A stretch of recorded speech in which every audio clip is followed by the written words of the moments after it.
మీకు ఒకసారి గుర్తుంటే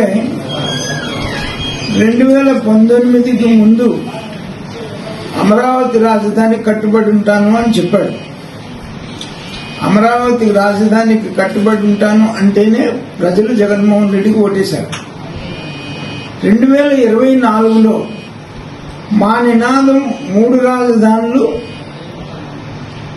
మీది అమరావతి, ఈ ఎజెండా మీద ఎన్నికలకు వెళ్దామని వాళ్లే చెప్పారు. మీకు గుర్తుందా?